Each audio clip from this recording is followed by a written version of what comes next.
Welcome, everyone, to the C-Suite Sales and Marketing Perspectives podcast. I'm Steve McDonald, your host.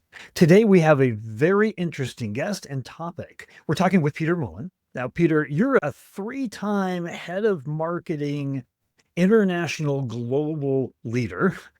I think if I put too many more objectives in there, it probably wouldn't be believable.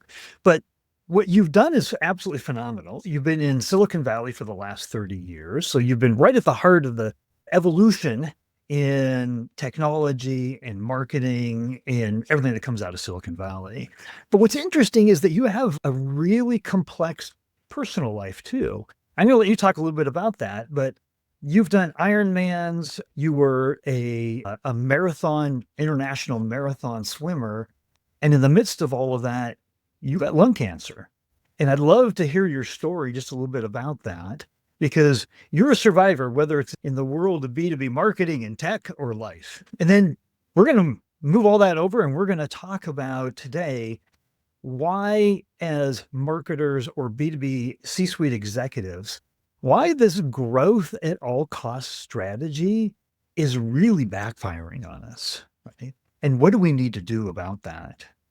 But I'd love to turn it over to you first and explain a little bit more about your background.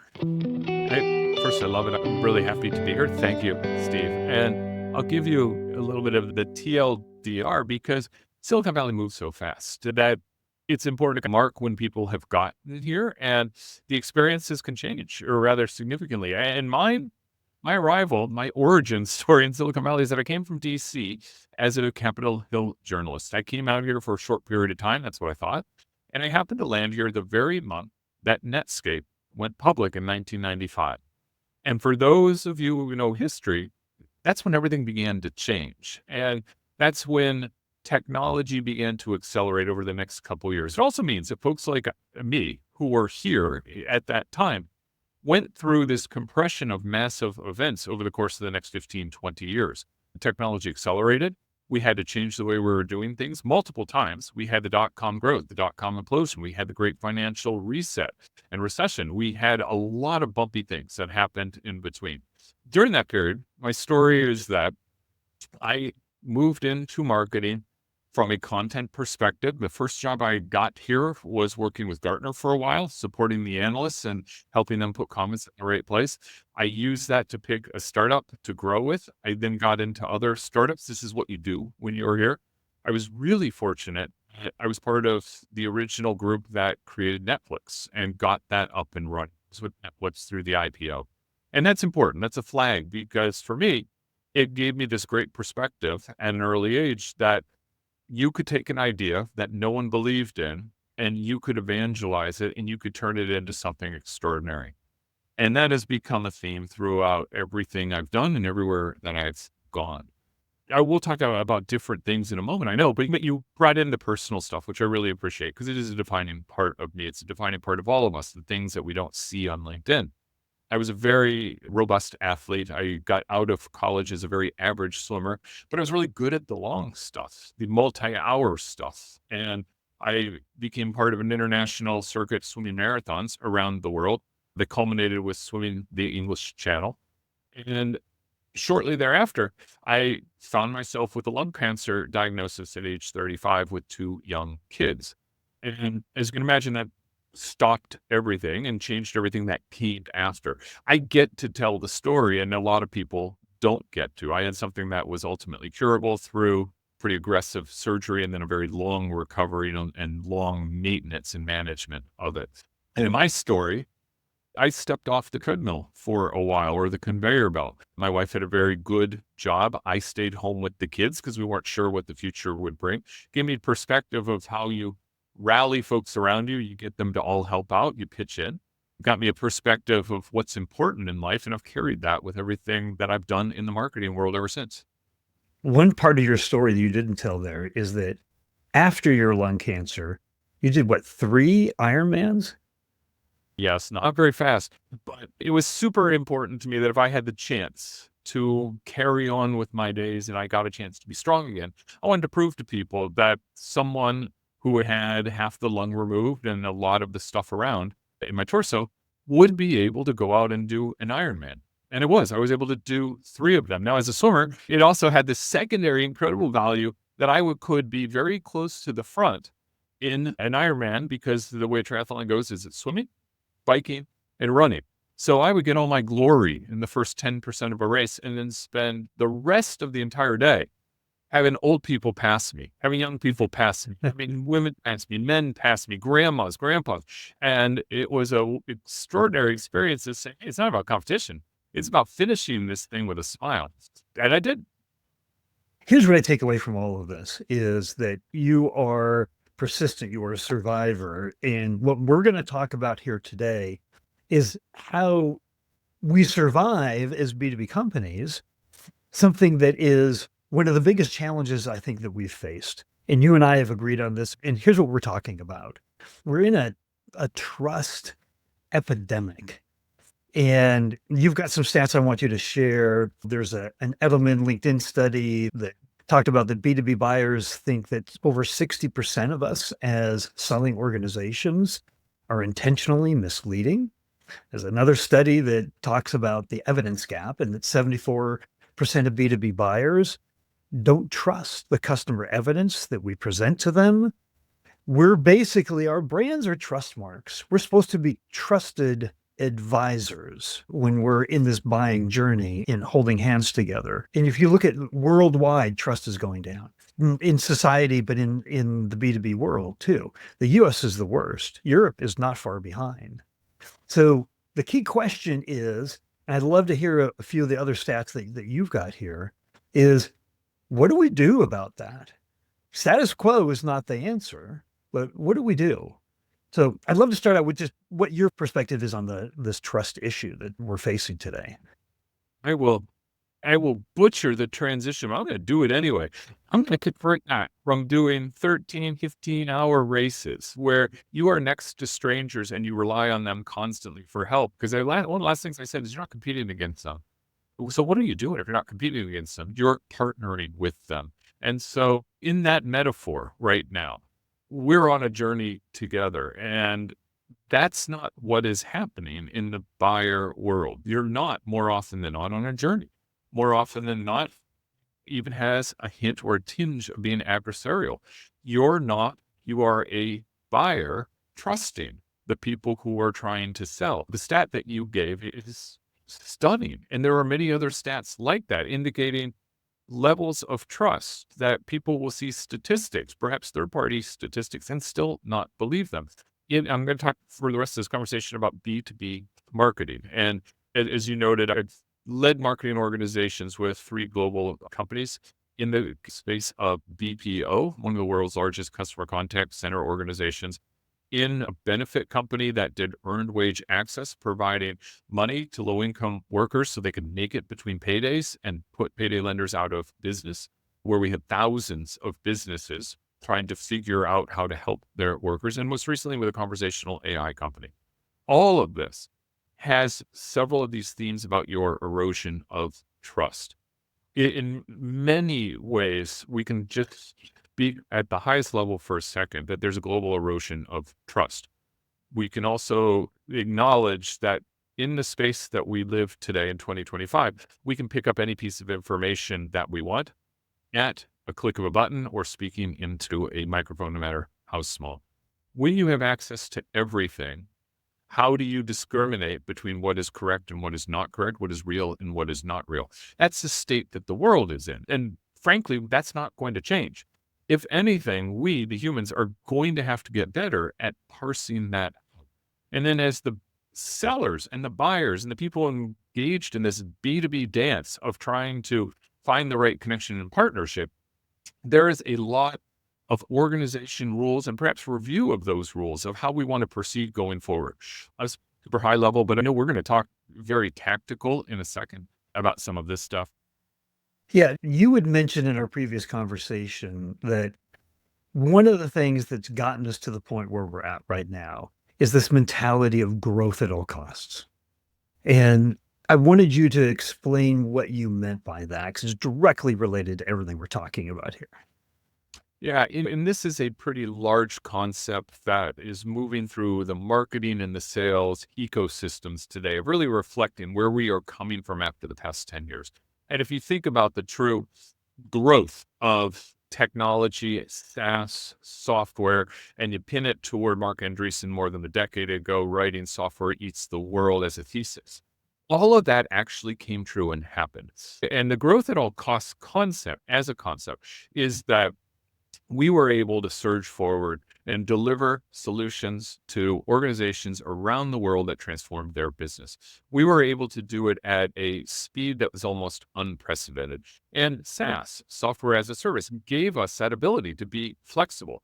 All of this created essentially a flywheel of speed, getting you from a consideration stage if you were a buyer into a sales stage if you were that same buyer. And from a marketing perspective, a couple constructs were built on top of that pretty quickly. The biggest of which is ABM, account-based marketing, and this structured, organized way of looking at a buyer and understanding how he or she was moving through the funnel. And from the moment that they start an ABM process, there are suppositions that probably never were fully true. A supposition if someone visits your website, they're deeply interested in your product. A supposition that they're ready to talk to a BDR or an SDR. Many companies would pass on a name as soon as they could de-anonymize it. All of this created I believe, an entire structure inside our marketing world of expecting a buyer behavior that never was actually happening and never was actually true, but it was passed by this growth at all costs concept. So here we are in 2025, where many of these buyers for a decade have felt that they have been in a process that has been uncomfortable for them. Suddenly trust has eroded for all the reasons we talked about. So what do? And how do we as buyers, I'm going to say reconnect to what they need? And how do we start shifting our mentality from growing at all costs to really creating these long-standing partnerships? And the exciting part is that it's reimagining how we can look at the entire engine of our growth strategy. Lots of areas to talk about it, from breaking down silos to thinking about models that bring marketing along the entire journey. And to get to the heart of what we're talking about here, marketing, I believe, is the number one department in an organization that can hold up the lantern for trust, for connectivity, and can get everyone else to follow. I want to dig deeper on that, but there's something else that I think understanding how we got to where we are is part of the work through to get to a solution, right? And as marketers, we are trained from day one, right? Understand the needs of your customer, right? And so our ICP, right? We spend a lot of time figuring that out. Here's one thing that I have never, and I've interviewed over 200 B2B C-suite executives. We've had plenty of conversations about ICPs. Here's one thing that I have never heard anybody talk about. And the fact is that it's this: B2B buyers are not professional buyers, right? When you were a CMO and you were adding to your tech stack, guess what? You were a B2B buyer. But that's what you did on the side. Your full-time gig was a CMO, right? The buyers that we are reaching out to and trying to influence are doing this on the side, right? It's not their main goal. It's not what they're trained on. It's not what they like doing. Yet they're spending more and more time doing it because they don't trust us, right? They're doing more of their research, waiting longer and longer to want to talk to us so that they can get what they perceive to be the real information in order to make their decisions. But it's really important to understand the psyche of that buyer. And that buyer is not really, they don't call themselves buyers, right? We do. And we treat them as if that's their profession, but they're not. So I think understanding that's really important. I think it's spot on. And if I pull that thread a little bit deeper, no pseudo buyer who's been thrust into this role is being formally trained or even informally trained in many cases inside the organization that he's buying the solution for. I probably bought 30 or 40 marketing tools over the past several years. I had to figure it out all on my own, 100%. Right. By the time Right. I would get in front of the CFO, I had to articulate and pitch my case. It's a lot of heavy lifting is the point. And to underline one of the things that you said just a moment ago, and I'm actually thinking about it for the first time, I believe that the best place to be communicating to fellow partners on this journey of marketing, sales, technology is inside of the LinkedIn ecosystem. Yet at the company, I was just coming from conversational AI for customer experience. It was a product that would say, hello, I recognize you by your phone number. How can I help you today? And you start talking to it. That the buyer or the buying committee or the buying groups would be comprised of folks who came out of the contact center experience and then more senior executives that were trying to solve for that particular business unit. And I was using LinkedIn as my primary channel of communicating, but I knew that the whole group of contact center people, by and large, were not on LinkedIn. Right. So my efforts of trying to gain trust, it's not that they were good or bad. They were simply never seen, never heard. It's really interesting because we lost our basics, our 101, like the success at all costs, right? Meant that we sacrificed some of the things that we know and we hold true, especially as marketers, right? And that it's a this is a relationship-based business. ABM marketing is a long sales process. And even before that, before you're actively looking for a solution, you're part of that 95% that we're just trying to create a relationship with, right? And so this growth at all costs drives short-term thinking, short-term quota attainment. Like you go into the board meeting, and if you started the board meeting out saying, I want to talk about our brand study and how we're tracking the brand and how much movement we're getting on our brand. And they all want to know, how's this quarter's quota going? What's next quarter's quota looking like? That's understanding your buyer right there. It's your board. So what I guess is this lack of trust in success at all costs, the short-term focus, how has that impacted it versus the longer-term focus? To put a point on what you said with the board, right now I'm a strategic advisor for late stage companies. I'm working with companies that have been purchased by PE that need to squeeze their modernization efforts into a very short window. I'm working with some companies that in some cases have stalled and need to figure out in the new world, how do they continue to accelerate the growth and achieve their vision and their dreams? This short-term versus long-term is real, and we all feel it in different ways. But a great example right now is that I'm working to build out a brand identity for one of these late-stage companies, and the focus is on introducing via ads its brand ethos. Great, easy, simple, right? If you and I were calculating what is the right thing to do at the right time, we might not pick this as the first thing to do to introduce brand. However, we're choosing to do it because it demonstrates efficacy, because the results can end up on a cell on a spreadsheet, and that cell can become part of a row. And that row can be reviewed by the board, and there can be a conversation around it. That's not good or bad. It just is. But it's demonstrating a short-termism that flies in the face of building a long brand relationship nurturing campaign. Simple example. If you have $100,000, do you put it into brand advertising today because in a quarter you can put it on a spreadsheet and show it to the board of directors? You may want to do that because it buys you air coverage. It proves that you know what you're doing and you're able to track exactly. Or do you put it into a longer growth nurturing approach, thought leadership, roundtables around the country, meeting folks, getting to know who they are? You started this conversation on a super personal plane, more about me than many of the people that I've worked with for 6, 9, 10 months because they never asked. Where's that emphasis of 100K? Because it's coming down to 100K over and over again. And until we get out of the cycle of short term, we're not going to be able to fully embrace the long-term relationship building. But I'll tell you what, one last little point on this. I mean, I think this is core to who I am. I believe that within the next 3 to 5 years, the 2 remaining pillars for B2B selling, and those are intentional words, the 2 remaining pillars are going to be brand and customer experience, because everything else is flattening, everything else is commoditizing, at a rate that we cannot process. So you just opened up a whole nother like podcast series here because we can dive into that. McKinsey did a study in 2023, 400 highly profitable organizations, B2C and B2B, largest return on shareholder value. And they determined that the number one differentiator in the market for all those companies was CX. Absolutely. How many airlines can you pick to choose to fly to LaGuardia or JFK tonight? Maybe probably a half dozen, depending where you are, maybe more, maybe a few less.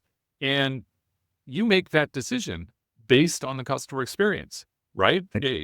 Take another industry that is completely flattened, well before AI, insurance industry. You and I probably don't know any of the differences between one company versus another. We know that they have cute little animals on their cartoon. That's the only differentiator on there. But the customer experience side is going to increasingly, in a world of personalization, thanks to AI, thanks to technology, in that world, it is going to become the discriminator of how you separate one company from another. Today, I doubt there are many boards in America that have in their reports, and certainly in the quarterly earnings of public companies, there are very few that will have a metric related to customer experience or have a category of conversation around it. Yet, according to studies, forgetting the source of this, but I want to say it's coming out of GTM Partners or Winning by Design, two wonderful organizations thinking holistically. Approximately 75% of all of your revenue comes from recurring revenue, not from new growth. So this is why customer experience is going to rise to the top. It has to, because everything else is flattening. It's why brand is going to be the discriminator, because in a world that's eroded by trust, you are going to have to take the time to distinguish yourself, stand out, stand apart, and show what you represent. I think that study might have been, there's a Forrester study that was done that 73% of all new annual revenue comes out of existing customers. So this idea of growth at all costs and chasing logos, right? We need more clients. And NRR is where the growth engine is, right, of the business. So here's what I want to do. We've pretty clearly identified there's a lot of issues and there's a lot of nuances and complexity around this. What I'd love to do is change it over to what do we do if we put this kind of big challenge on the table as breaking through this trust barrier that is growing between us and the buyer? What do we do? Yeah, let's shift this tactical. I think mentally, the first thing a CMO can and should do of any mid or late stage company is look at his budget or her budget and say, what does it look like if I add 50% more to a category called trust development? And it mentally sets you up to start thinking about this in a different way. You would look at thought leadership still as a channel that you need to blow out. And hopefully a lot of folks are really putting attention into that. But under the super category of trust, it's on a little bit of a new hue, right? So tactically, I am thinking a lot about how do I build out thought leadership as a channel? How do I get the CEO and the executives to speak their truth? How do I get junior managers? Think about a 28-year-old, she's rising through the ranks and she's figuring stuff out. How do I get her to speak her truth and share pieces of her stories? And in both those two scenarios, executive and more junior, the concept of somebody opening what they do to the world to see is an incredible trust builder. When you see the vulnerability, when you see the learning, we gain more than we do almost any other way. You and I both know this because we talked about this a little bit. Storytelling has a 20 times higher retention rate than delivering facts. And you hinted at this earlier. Every website you and I go to for the next year is going to have the same section with 3 different little subgroupings with 3 different bullet points that have 3 different statistics. Yeah. And we're, to your point, 2/3, 3/4 of the people don't believe they're real. Why would they be? So tell the stories, connect me, thought leadership, tactical, applying more of your time, more of your effort and attention over to brand. How many companies in Fortune 500 or private companies today know what their brand identity framework is? For most companies, it's somewhere between 8 and 12 different groupings or elements. Vision, mission, which are different. Brand promise, brand essence. How many people know what a brand promise is? It's what the customer feels when they hear your logo. And if you think about strategies on that specific little category of getting them to feel awesome, I swear it looks extremely different than making outbound calls all day. Oh my goodness. Absolutely. There's a world of trust that happens within interpersonal relationships. And we tend to try to do things very transactionally, right? We try to see the buyer's journey as specific stages, but we know it looks more like spaghetti, right? Somebody at the very latter stages might be impacted by that thought leadership article versus a product feature one sheet or something that was shared with them based on a past conversation. We don't know. We don't know that. But what we do know is they want to be educated, that they want help. And especially if you think back to they're not a professional buyer. Yeah, go ahead. Here's a story that was in Vegas. It's a little dated. It's maybe late 2023. I was at a CX conference, one of these big, massive ones where you better wear shoes with good soles or you're going to be a little flashy because you're walking so much. And I was with my conversational AI company. We didn't have a large budget. We spent $13,000 on a 10 by 10 booth. Less than 50 feet away from me was a direct competitor that spent $880,000 on a massive center booth. And we know what these look like. They're gorgeous. Yeah. This particular vendor did a wonderful job. Here's what they did. It was so neat. They took their center space inside their booth and they turned it into a TV studio. They then spent the next several days having people go around and recruit individuals who wanted to get interviewed in a news format. That became a connection point. It became a relationship builder. It gave them an asset. It gave the visitors a piece of content that then they could repurpose. You know what? It made those visitors look really good. Hey, boss, I just put a 4-minute clip about how great our company is on LinkedIn. I deserve a raise. Everybody won in that scenario. And so that was lesson number one. But the reason I'm telling this story is actually for lesson number two. Going back to that little 10 by 10 booth where I'm just feeling all jealous that I don't have a big enough budget. I don't have a studio. I walked out of there and I made a promise that I was not going to go to any more of these large events where simply the bright lights of a brand could overwhelm my scrappy, gritty company. I couldn't compete, so I'm just going to stop trying. So, Steve, what I did for the next 18 months was only attend small or mid-size events. And this is where trust comes in. I picked them because I realized that we had a somewhat complicated product that people needed to hear about once, twice, 3 times. And I made a decision that it shouldn't just be a seller who is trying to pitch a solution to a buyer who 98% of the time is not in the market. Instead, let me put some of our deeply technologically brilliant people in the room, our chief product officer, our SVP of natural language processing, folks with PhDs, folks who don't get to go out very much. In some cases, they don't really like doing this, but let's get them there and have them talk, build relationships. And the reason I picked the small events is because you then shook a hand with somebody, but you saw them the next day and you had another coffee with them. End result of this is that single category ended up putting close to 55% of the entire pipeline into my company. And it was attributed to close to 75, 90%, depending on the time of year, of mid-funnel activity. What worked, and I'm absolutely convinced of this, was building the trust first. Yeah. And that's how we got to be thinking. So we could go on for hours, and I know we could. We've already covered a tremendous amount of territory here.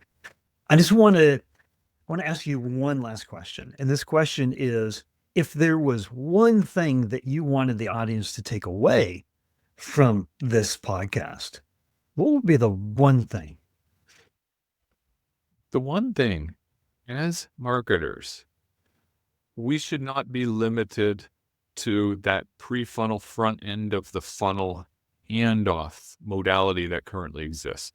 We should have enough courage and enough thoughtfulness to think about the entire pipeline as a journey from the moment you meet somebody who may not buy for the next 2 or 3 years, all the way to the 5 years after you've signed a contract and they hug your program managers because it's been so successful. If the marketers do, that goes back to me saying that we could hold up a lantern and we could lead the rest of the company to breaking down silos between the different departments, to thinking about the customer first, and to ultimately benefit tremendously about that, because you were right about that Forrester statistics. 73% of your revenue comes from a recurring standpoint. Let's put the emphasis on these long relationships, not on these fast hits. I love it. And here's what I know is going to happen. People are going to have questions. Is it okay if I give out a link to your LinkedIn profile that people could reach out to you if they have those questions? Oh, absolutely. As you can tell, we both love talking about this stuff. I'd love to talk to folks about that. How do we take the philosophy that's emerging that a lot of people don't have time to think about, and how do we convert it 33 degrees into tactics? And then how do we execute those tactics? I'm all in. Great. Here's what the goal of this podcast overall is: to bring different perspectives on the greatest challenges that we have as B2B C-suite executives for creating long-term sustainable growth. And if we could all share and learn from each other, then that's the rising tide that lifts all boats. And I think you were a very important part of that tide today. And I just wanted to say thank you for coming on. Thank you. It was a pleasure to get to talk to you and dive into the things that matter so much for all of us. Absolutely.